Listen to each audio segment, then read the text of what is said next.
কিয়ামত কোন দিন অনুষ্ঠিত হবে, পৃথিবীটাকে কোন দিন আল্লাহ পাক ধ্বংস করবে, সব কিছু যদি খোলামেলা কুরআনুল কারীমের মধ্যে আল্লাহ জানায়া দিয়েছেন, আমরা জানতে পারি। নবীদেরকে আল্লাহ জানায়া দিয়েছেন। কিন্তু এমন একটা শক্তি, কিয়ামত কোন দিন হবে ওই কথাটা আল্লাহ কোন নবীদেরকেও জানায় নাই।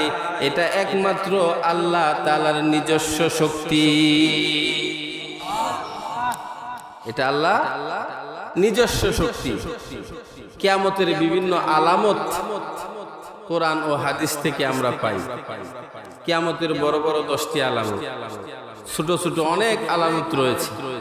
এগুলো আমরা পাই নবীজি সাল্লাল্লাহু আলাইহি সাল্লাম কিয়ামতের আগে যেই ঘটনাগুলি ঘটবে এই বিষয়গুলো আমাদেরকে জানায়া দিয়েছেন।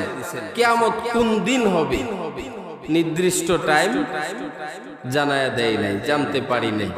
আল্লাহ পাকের কাছে ওই নির্দিষ্ট টাইমটা একমাত্র আল্লাহর কাছেই রয়েছে। সুবহানাল্লাহ। এটা হলো একটা শক্তি। এই শক্তি পৃথিবীর কেউ অর্জন করতে পারবে না, আল্লাহর কাছে রয়েছে। দ্বিতীয় নম্বর শক্তি,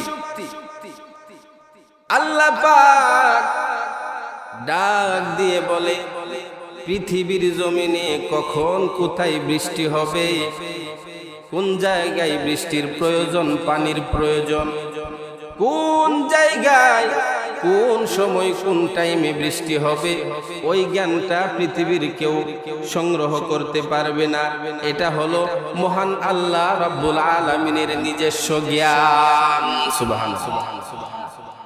কখন বৃষ্টি হবে, পৃথিবীর কোন জায়গায় কোন সময় বৃষ্টির প্রয়োজন, এটা কে জানে? আওয়াজ দিয়ে বলুন, কে জানে? পৃথিবীর কেউ জানতে পারে? আদৌ সম্ভব? কোন নবীদেরকেও আল্লাহ এই জ্ঞানটা দেন নাই, কোন অলিদেরকেও দেন নাই। কখন পৃথিবীতে কোন জায়গায় বৃষ্টি হবে এটা একমাত্র মহান মালিক ছাড়া আর কেউ জানে। 2 নাম্বার। এবার আসুন 3 নাম্বার। তৃতীয় নম্বরে আল্লাহ রাব্বুল আলামিন জানেন মায়ের গর্ভে কোন সন্তান আছে, মায়ের গর্ভে, মায়ের উদরে কোন সন্তান আছে, কি আছে, এই জ্ঞানটা কার কাছে? আওয়াজ দিয়ে বলুন, কার কাছে? আল্লাহর কাছে। আল্লাহ ছাড়া এই জ্ঞান কেউ অর্জন করতে পারে?